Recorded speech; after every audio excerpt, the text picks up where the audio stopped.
Well, I don't know. Correct me if I'm wrong, but if I've heard him say it once, he said it a million times, President Biden, that is, he will never tax anybody who's making less than $400,000 a year. That's what he always says.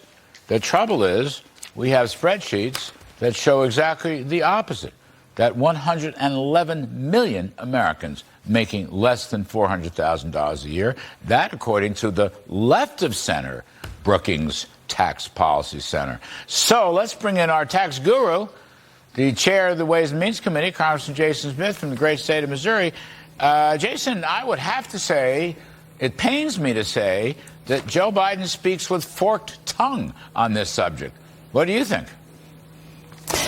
Yeah, he absolutely does. He has said all along, back even when he was running for office the first time, is that he wouldn't raise taxes on people making less than $400,000. But in reality, whether it's the American Rescue Plan, the Inflation Reduction Act, those have all led to huge tax increases on Americans because of the inflation tax. You take that off the board, every American received a tax on their cost of living since inflation's gone up 14.4% since Joe Biden's taken the oath of office. But in direct tax policy, they constantly try to recommend some of the largest tax increases in history. In the president's budget right now, $4.7 trillion in tax increases, $1.8 trillion directly alone on small businesses. And he also, in the budget, allows the 2017 Trump tax cuts to expire, which would be a direct increase on all working class Americans. And that was in the president's budget. So absolutely, he's trying to raise taxes all the time on people making less than $400,000 a year. Yeah, well, look at that didn't come from your committee, didn't come from the Republicans, didn't come from the center-right think tanks. This came from the center-left think tank, the Brookings Institute. I mean, I'm looking at this thing, and the numbers are very... In fact, you got people in the middle quintile, all right? People making 30 to 60 grand, 60 to 100 grand. They're going to see their taxes go up substantially from these Biden tax acts. Now, Jason Smith, Chairman Smith, I want to call you Chairman Smith, you kind of mentioned the magic words. You said the 2017 Trump tax cuts.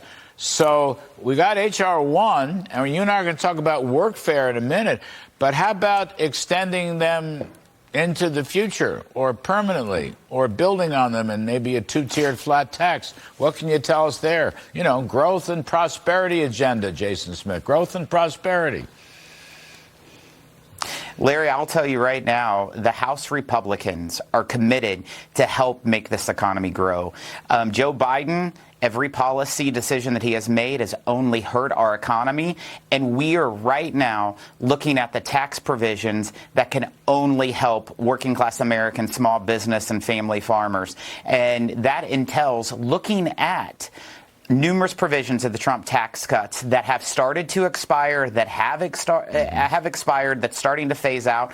But also, 2025 is a big year. 2025, a lot of provisions will expire, including the doubling of the standard tax deduction, which helps so many working class Americans. That was in there. The doubling of the child tax credit, that was in there. That expires in 2025. So we are in the process right now of reviewing every aspect, but we're doing it by traveling all over the country. We're doing these field hearings, hearing from real Americans and telling us the struggles that they're having in Biden's economy. And Chairman Jason Smith, also, I just read your circular you sent out about the importance of workfare and work requirements.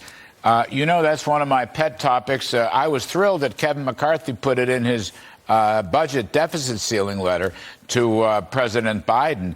I mean, we went back. You know, Steve Moore, of course. We went back. The Committee to Unleash Prosperity went back. The original Clinton welfare workfare reforms saved, I don't know, $50 billion or some such thing. In today's dollars, it would be close to $100 billion. And they'd go back to work, which is a godly and dignified way to live. Makes people happy.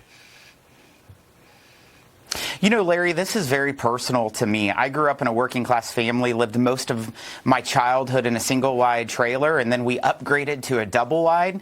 So, and I'm just reflective of the people who I represent in the 8th Congressional District. And I'll tell you, you look at what happened in the early 90s with the work requirement, child poverty decreased by 59% because of that. We absolutely have to put work requirements for able-bodied healthy adults in Medicaid, make sure it's lasting for TANF, SNAP, and that's what the House Republicans are going to be working towards. Well, I think it's just a fabulous agenda, Jason Smith. I really do.